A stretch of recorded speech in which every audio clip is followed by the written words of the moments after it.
Subscribe to our channel Sin TV HD Drama and press the bell icon for the latest updates.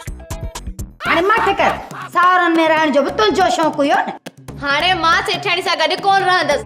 या तव्हां हिकिड़ो कमु कयो, मूंखे हिते रहायो या मवाली खे चओ मूंखे अलॻि किराए ते जाइ वठी ॾे। भले हाणे ही अलॻि घर में रहंदी, ॾाढो सिधरी आई हा न। सेठाणी जे सिर ॾींदी आहे, सुर कंहिंखे न आहे ॾींदी, पोइ सिर ॾी जान छॾाए न। लाली पावली सही थी चवे, सेठाणी न मुंहिंजी नफ़ीसड़ी धीअ खे तगड़ कान ॾींदी। अमा हिन जो दिमाग़ तो ही ख़राब कयो आहे। जे मां तुंहिंजी जॻह ते हुजां त हिन जो मां टंगू भञा। पास खणी खणी हिन खे तो बिगाड़े छॾियो आहे। तूं त चाहीं थी त मां हिन घर में न रहां, अकेली हिन एॾे वॾे घर में तूं रही। हाँ ॻाल्हाई छा थी। लालू मूंखे साथ ॾे न त मां अलॻि घर रहण जे लाइ तयार आहियां, पर अम्मा वीचारी जो मूंखे खौफ़ तो थिए, अकेली छा कंदी। सुञाणी थी वॾी सियाणी थी आई। अम्मा खे निंड में कॾहिं मुंहं ते वियाणो रखी मारे छॾंदी आयसि। हाँ मां अम्मा खे मारींदसि। मां अम्मा खे कोन मारींदसि, जेके तुंहिंजा उबता पेर आहिनि न इहे ई अम्मा खे मारींदा। बेचारे मवाली खे खणी मोगो कयो अथई, बुढी बि नथी मरी। बुढी मां छो मरा, तूं मर त रखी चवाई त। अरे मां तो के चोर यार कर सिखो। ए लालू मवाली किथे आयो। अम्मा तू छॾ, ये पयो पाण खे समझी छा थी। तूं छा थी समझी पाले पाण खे। चाचे भूरे खां जी भूरी में तू वॾी भीड़ साथी बिड़ी। हां अरे छितियूं छो थियो यो। हां बे ही चुप करे सोचो सही त करणो छा है।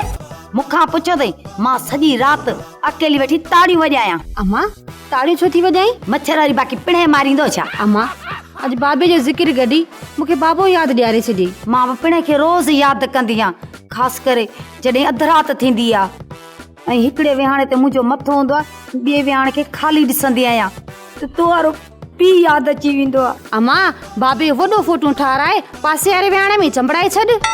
जॾहिं बि बाबे खे ॾिसणो हुजई न पोइ विहाणे खे ॾिसजई। विहाणे त न फोटो हूंदो, फोटो वारे पिणे खे छा कंदसि।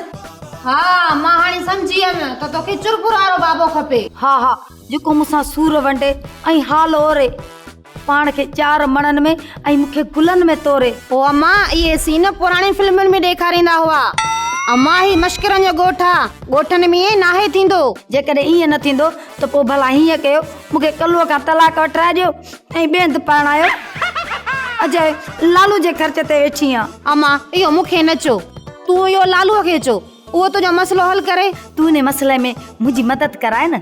हाँ मदद कराईंदी सही। वाह पावली वाह, अॼुकल्ह भला तुंहिंजे मुड़ुस जी वीसी खुली आहे, जॻह नौकरी मिली अथसि, ॾाढा फैशन थी करी। मूं पंहिंजे मुड़ुस खे कंट्रोल में रखियो आहे, इन कर त मुंहिंजी घर में ले लॻी पई आहे। मुंहिंजी ससु मुंहिंजी मर्ज़ी खां अलावा साहु नथी खणे। इन खे पंहिंजी ले न सम्झ, सेठाणी पंहिंजे कोल में फाथी आ। सेठाणी चवंदी आ त मां नुंहुं खे धीअ खां वधीक दादलो रखंदसि, पर इहो त ॿुधा इहो मवाली पैसा किथां थो आणे। कंहिंखां कर्ज़ वरितो हूंदई, मूंखे न आहे ख़बर। थी सघे थो तुंहिंजे दाबे ऐं प्रेशर में अची कंहिंखां पैसा चोराया हुजे। मूंखे न आहे ख़बर। बाक़ी तोखे कहिड़ी ख़बर आ। मूंखे रुगो इहा ख़बर आहे त मां मवाली खे हुकुम ॾियां त उहो रुगो ईअं ई कंदो। जो मतलब तू जीअं चईस उहे पियो करे, भली पियो ज़लील थिए। ज़लील अल्लाह कंदसि, मां रुगो वसीलो आहियां। पावली अधे मवाली खे ज़लील करण जा पेर तो खयां आहिनि। वक़्तु फिरंदे देर नाहे थींदी ऐं ॾिस जा ॾाढी ॾुखी थींदी आहे। हाँ त पोइ वक़्त जो इंतज़ार कर त केर थो ज़लील थिए। ड्रामा सोप सीरियल मश्करनि जो ॻोठ जा तमाम एपिसोड हाणे ॾिसो HD क्वालिटी में। विजिट करियो असांजो YouTube चैनल सिन TV HD ड्रामा।